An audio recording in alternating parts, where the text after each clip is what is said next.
जय हिंद, वंदे मातरम। साथियों, बीएड को लेकर आप लोगों के काफी सारे क्वेश्चन मेरे से कमेंट बॉक्स में पूछे जा रहे हैं कि सर हमें बीएड में एडमिशन लेना है, हम एंट्रेंस एग्जाम नहीं दे पाए हैं, तो क्या हमें बीएड में डायरेक्ट एडमिशन लेना चाहिए या फिर नहीं लेना चाहिए? कहां पर हमारा एडमिशन हो सकता है? कितनी इसके लिए फीस लगती है? कोई एक्स्ट्रा फीस तो नहीं लगती है?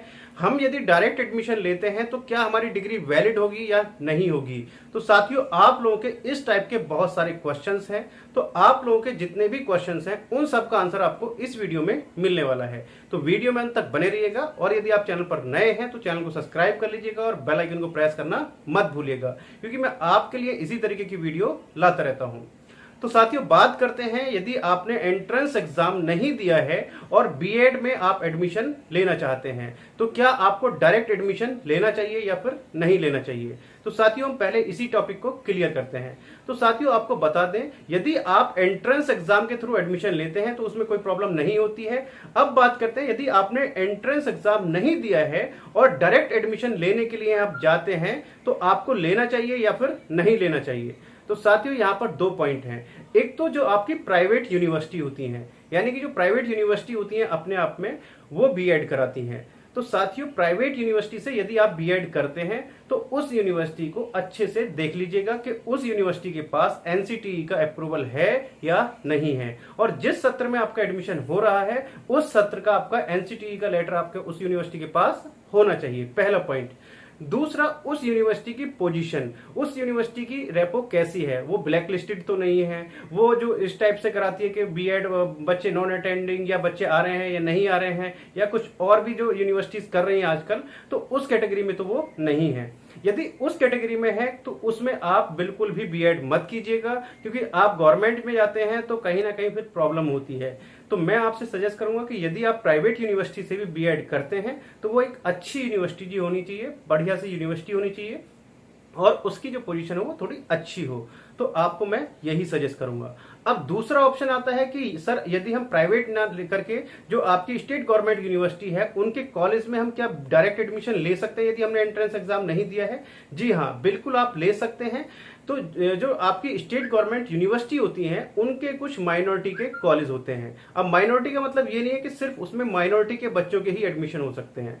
उसका मतलब ये होता है कि उसमें जो आपकी यूनिवर्सिटी है उनके कुछ कॉलेज माइनॉरिटी के होते हैं, उनको फैसिलिटी दी जाती है कि वो डायरेक्ट एडमिशन ले सकते हैं, और यदि वो डायरेक्ट एडमिशन लेते हैं तो उसमें किसी भी प्रकार की कोई प्रॉब्लम नहीं होगी। उनको सीट दी जाती है, कोई 60 एडमिशन ले सकते हैं, 100 एडमिशन ले सकते हैं, तो डायरेक्ट एडमिशन वो ले सकते हैं। उसके लिए भी यूनिवर्सिटी अपने पोर्टल पर रजिस्ट्रेशन कराती है। तो यदि आप इस तरीके से स्टेट गवर्नमेंट यूनिवर्सिटी से डायरेक्ट एडमिशन लेकर के आप अपनी डिग्री पूरा करते हैं तो वहां से किसी भी प्रकार की कोई प्रॉब्लम नहीं होगी।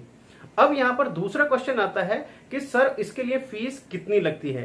तो साथियों, यदि आप स्टेट गवर्नमेंट यूनिवर्सिटी से आप करते हैं तो उसके लिए जो फीस है आपकी वही सेम होगी जो आपका एंट्रेंस एग्जाम के थ्रू बच्चा जाता है, उसके लिए कोई एक्स्ट्रा चार्ज नहीं होता है। बिल्कुल क्लियर है, किसी भी प्रकार का कोई अतिरिक्त शुल्क नहीं होगा। सिर्फ जो आपसे चार्ज लिया जाएगा, हो सकता है जो यूनिवर्सिटी पर रजिस्ट्रेशन होगा, पोर्टल पर रजिस्ट्रेशन होगा, उसकी फीस एक्स्ट्रा हो सकती है।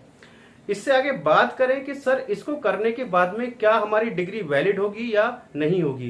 तो साथियों, जैसा मैंने आपको अभी बताया है कि यदि आप स्टेट गवर्नमेंट यूनिवर्सिटी से अपना बीएड कंप्लीट करते हैं डायरेक्टली, या आपका जो सेंट्रल यूनिवर्सिटी है, कुछ सेंट्रल गवर्नमेंट यूनिवर्सिटी है वो भी आपको बीएड कराती है, तो भी आपकी डिग्री पूरी तरीके से वैलिड होगी। सिर्फ आपको देखना यह है, यदि आपकी प्राइवेट यूनिवर्सिटी से आप बीएड करते हैं तो उस यूनिवर्सिटी की पोजीशन जरूर देख लीजिएगा कि वो यूनिवर्सिटी कहीं ब्लैक लिस्टेड तो नहीं है, वो कहीं पे फ्री में ही तो डिग्री नहीं बांट रही है। तो इस तरीके से आप जरूर देख लीजिएगा। इससे आगे बात करेंगे सर एडमिशन हम किस तरीके से लें, हमें माइनॉरिटी कॉलेज का कैसे पता चलेगा?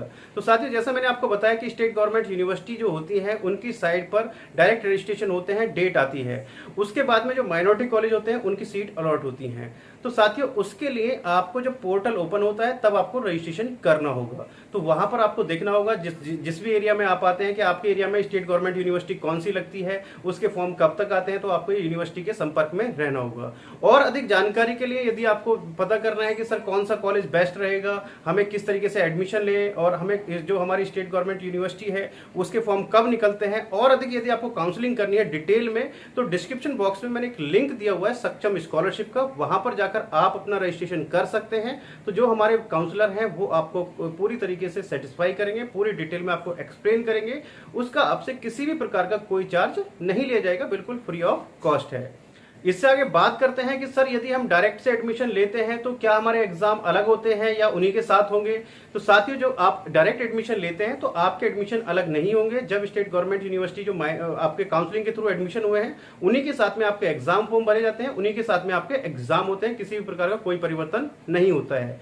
इससे अगला क्वेश्चन कि सर हमारी मार्कशीट पर कुछ लिख के आएगा कि हमने डायरेक्ट एडमिशन लिया है या फिर हमने काउंसलिंग के थ्रू लिया है। तो ऐसा कुछ नहीं होता है। आप यदि माइनॉरिटी के थ्रू लें या फिर आप काउंसलिंग के थ्रू लें तो मार्कशीट पर ऐसा कुछ लिखकर नहीं आता है। अब इससे आगे बात करें कि इसका डिसएडवांटेज क्या है डायरेक्ट एडमिशन लेने का। तो साथियों, डायरेक्ट एडमिशन लेने का जो डिसएडवांटेज है वो ये है कि आप स्कॉलरशिप के लिए अप्लाई नहीं कर सकते हैं, यानी कि आप स्कॉलरशिप के लिए अप्लाई नहीं कर सकते हैं। एक आपका बस इसका यही डिसएडवांटेज है। तो साथियों, ऑलमोस्ट मैंने सब सारी चीजें आपको क्लियर कर दी हैं। यदि अभी भी आपको कोई डाउट या क्वेश्चन रह गया है तो आप मेरे से कमेंट बॉक्स में पूछ सकते हैं। मैं जितने जल्द से जल्द होगा उसका आंसर या उस पर वीडियो बनाने की पूरी कोशिश करूंगा। तो साथियों, आपको जानकारी कैसी लगी मुझे कमेंट करके जरूर बताइएगा। तो चलिए साथियों, मिलते हैं आपसे नेक्स्ट वीडियो में कुछ नई अपडेट के साथ। तब तक के लिए जय हिंद, जय भारत।